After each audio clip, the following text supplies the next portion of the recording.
Os filmes e séries.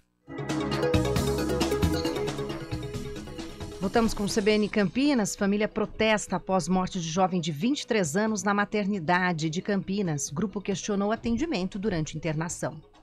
Familiares e amigos de Emily Gabriela Bueno, uma jovem de 23 anos que morreu após realizar uma curetagem no Hospital Maternidade de Campinas, protestaram em frente à unidade na manhã deste domingo. A curetagem é um procedimento hospitalar que retira material biológico do útero após uma mulher sofrer aborto.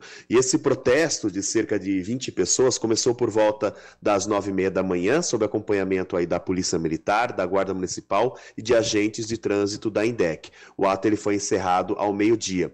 O grupo fechou uma faixa da Avenida Orozimbo Maia, em frente ao hospital, com faixas e cartazes. Os manifestantes pediram justiça pela jovem. Uma das faixas dizia: Emily para sempre em nossos corações. Em entrevista à reportagem nossa da IPTV, a mãe de Emily, Kátia Menezes, afirmou que a filha teria internado na maternidade na manhã de 16 de fevereiro para passar pela curetagem interina. Kátia afirmou que a filha estava grávida de aproximadamente 2 meses e sofreu um aborto retido. Após dar entrada no hospital para passar pelo procedimento, Emily teria ficado em atendimento por 16 horas. Segundo a mãe, a jovem estaria em jejum e com episódios de pressão baixa após receber medicações. Vamos ouvir um pouco o que ela fala sobre esse assunto. Só que até aí ela estava em jejum com fome e a pressão dela não normalizava. Ela conversou comigo até 9h24 e a pressão dela do mesmo jeito. Ela só reclamava de fome e que estava sangrando muito. E ela disse que chupou uma bala o dia inteiro. Quando foi 9h24, ela falou para mim que não ia ter mais a coletagem, que eles já iam trazer alguma coisa para ela comer. Eu fiquei tranquila que não ia ter só no outro dia. Quando foi 00:30, eles me ligaram, que disse que ela teve 3 paradas cardíacas. Eles me ligaram 00:30 e eu vim aqui. Eles me deixaram entrar lá dentro para ver ela. Quando eu vi ela lá dentro, ela já estava morta. Ela estava entubada, com a boca roxa e com os olhos entreabertos. Eles fizeram só uma cena para mim ver aquilo ali. Quando eu olhei, eu comecei a chorar, consegui sair para fora. Eu não cheguei em casa. Antes de eu chegar em casa, no meio do caminho, eles me ligaram para mim poder voltar. Que ela faleceu. Nós procuramos o Hospital Maternidade para falar sobre esse assunto e, em nota, o hospital reforçou que é impedido de fornecer qualquer tipo de informação sobre pacientes, mas que, neste caso, já está sendo avaliado pelos comitês responsáveis o que aconteceu, sendo que, até o momento, segundo o hospital, não há indícios de negligência, considerando que houve suporte completo durante todo o procedimento e também, segundo o hospital, tão logo que o laudo seja concluído, a família será comunicada. De Campinas, Wesley Justino. Ouvimos então a reportagem do Wesley Justino, da IPTV, e agora falamos ao vivo com o presidente da maternidade de Campinas para esclarecer não só esses casos, como outros registrados aqui pela reportagem. O Marcos Miele, doutor Marcos Miele, já está na linha. Doutor, bom dia. Bom dia. Sobre este caso especificamente, existe alguma atualização que a gente possa aproveitar o espaço para ser divulgado? Sobre esse caso, os órgãos competentes estão ainda avaliando. A família autorizou a análise do óbito, né? Então o corpo foi encaminhado para o sistema de verificação de óbito e esse laudo demora um pouco para sair. Eu não tenho informação de quanto tempo, mas esse laudo é fundamental para tentar esclarecer o óbito. O procedimento transcorreu dentro da normalidade, porque a paciente necessita ficar em jejum, né? Respondendo um pouco o que eu ouvi aí na reportagem, né? Qualquer procedimento cirúrgico necessita de um período de jejum, isso é padrão em qualquer entidade. A pressão dela sempre esteve controlada, né? E o procedimento foi realizado sem nenhuma intercorrência. O óbito ocorreu, quer dizer, na verdade, depois de várias tentativas, mas a parada cardiorrespiratória ocorreu no pós-operatório.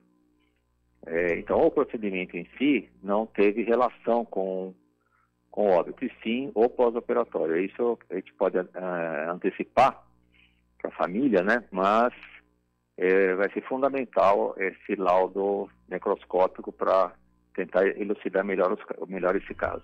É que eles acontecem, o Guilherme está aqui comigo para a gente concluir essa entrevista, ele acontece com outras notícias que já vieram, como, por exemplo, as mortes dos bebês. Isso é bom dia, Dr. Miele, Guilherme Pierangeli aqui falando.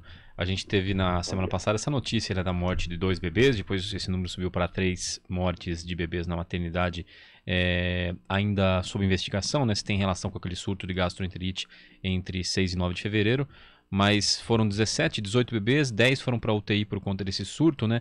Há alguma confirmação já do motivo desses 3 óbitos e esse problema já está controlado? Qual que é a situação, doutor? Guilherme, eu só queria esclarecer uma coisa antes, porque logicamente nós temos essa notícia que é muito ruim para toda a população, né? A maternidade possui um dos menores índices de mortalidade neonatal. Em 2023, entre janeiro e fevereiro, nós tivemos 10 óbitos neonatais na nossa UTI, né? Em 2022, na época da pandemia, ocorreram 12 óbitos no mesmo período. E em 2021, que foi o auge da pandemia, ocorreram 14 óbitos. Então, existe a mortalidade, sim, infelizmente. Mas o nível desse ano está abaixo dos anos anteriores. Isso é uma coisa para deixar bem claro em relação à questão dos óbitos. Sobre esses 2 óbitos do surto de gastroenterite, esse surto está ocorrendo um surto em toda a comunidade pela cidade, né? Infelizmente, afetou aqui a maternidade. Então, o laudo preliminar que nós temos, e não dá para ainda definir, fechar o diagnóstico completo de toda essa situação, é proveniente de uma bactéria de origem provavelmente domiciliar, né? E afetou essas crianças. O terceiro óbito, então, 2 recém-nascidos foram a óbito proveniente desse surto de diarreia. E o terceiro óbito que foi noticiado, houve um equívoco da vigilância sanitária em associar esse óbito com o surto. Isso não é verdade, né? Ocorreu sim o terceiro óbito, mas foi pela prematuridade extrema.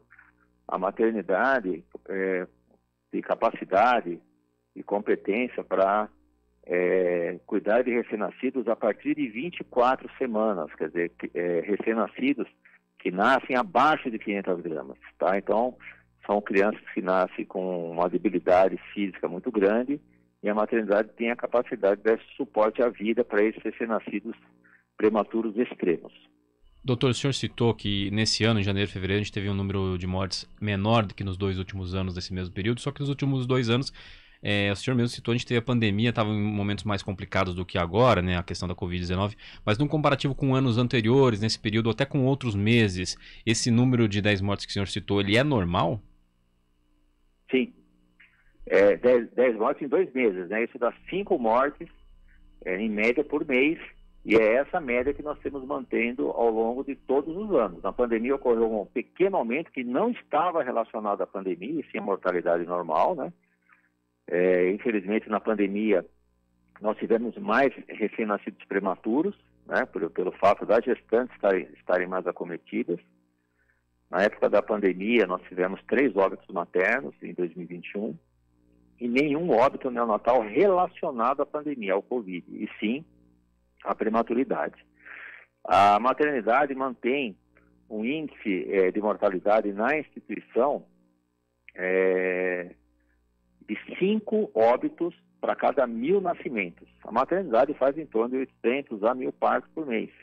Então está dentro da média normal dos anos anteriores, mesmo antes da pandemia. Aliás, a média vem caindo, né? Alguns esclarecimentos importantes para a gente pontuar, né, sobre a relação dessa terceira morte do bebê não ter relação com a causa das outras 2. E que o fato, por exemplo, também, aí vem a minha pergunta para o senhor, da interdição da vigilância sanitária ter acontecido ao mesmo tempo ou no momento também dessas ocorrências, por conta de falta de profissionais, que foi o que André Von Zuben, representando a Devisa, nos falou na sexta-feira aqui no CBN Campinas. O senhor acha que este fato pode ter ocasionado e intensificado até essa situação, trazendo uma crise para o hospital?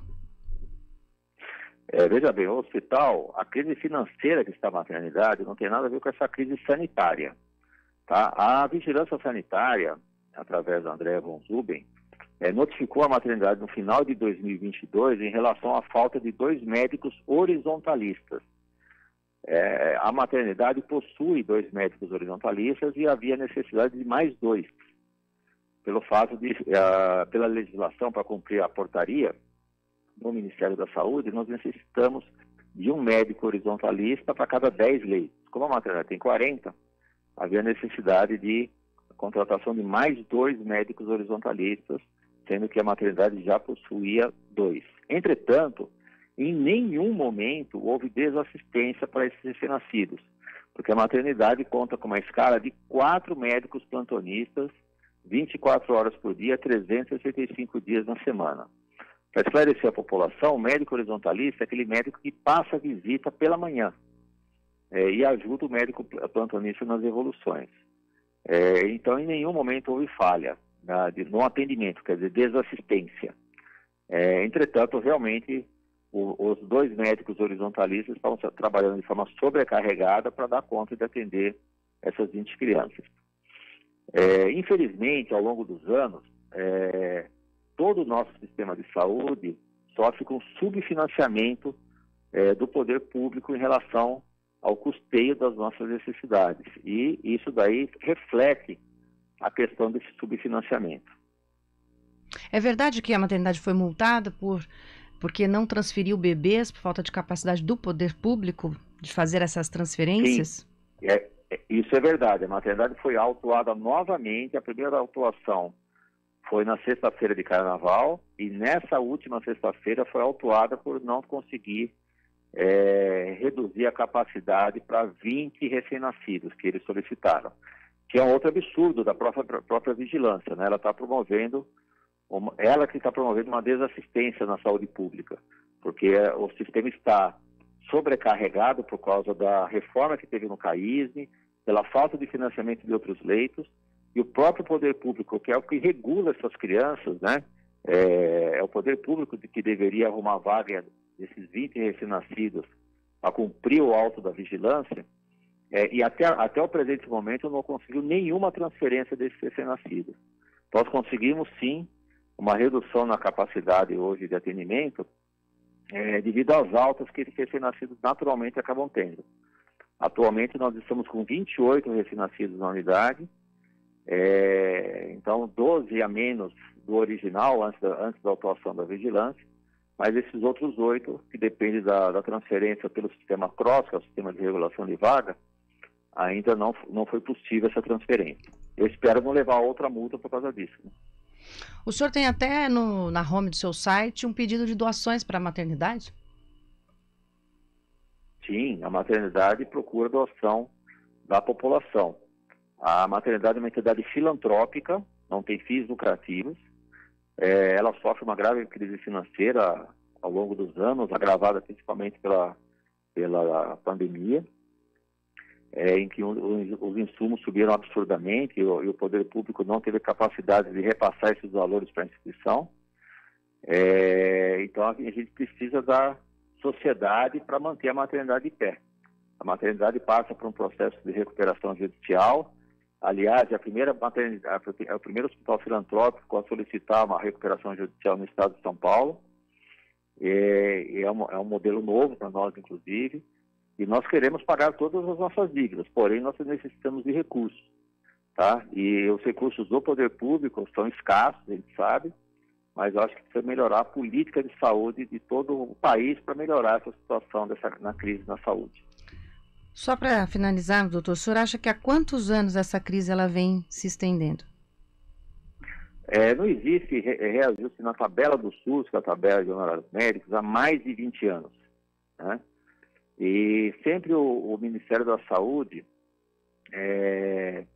coloca algum artifício, vamos colocar assim, uma maneira de promover um aumentozinho no repasse para o sistema público de saúde, né? Mas isso daí acaba sendo insuficiente para recompor todas as necessidades que o paciente necessita, não só a nível hospitalar, mas na saúde pública, nas unidades básicas. É só vocês acompanharem como é que anda o Causa Saúde, e isso é noticiado absolutamente quase todo dia nos meios de comunicação, né?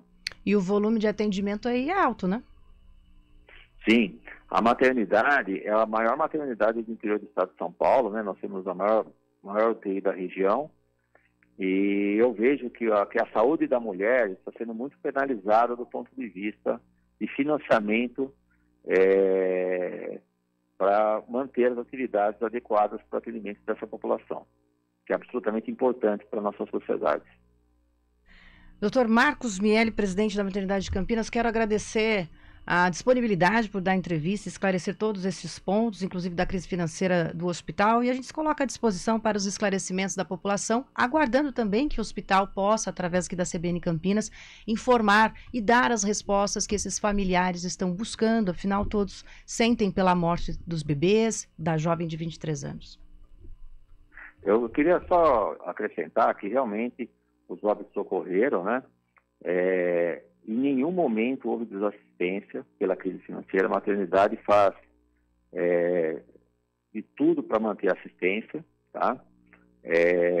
E o poder público está muito sensibilizado a isso. A Secretaria Municipal de Saúde está tentando reverter a crise, está em contato com a maternidade constantemente para tentar acertar isso o mais rápido possível, inclusive com o apoio do Estado. Vamos ver se todas essas ajudas canalizem aqui para a instituição e para todos que necessitam, para minimizar ou mitigar esses problemas que são crônicos na nossa sociedade.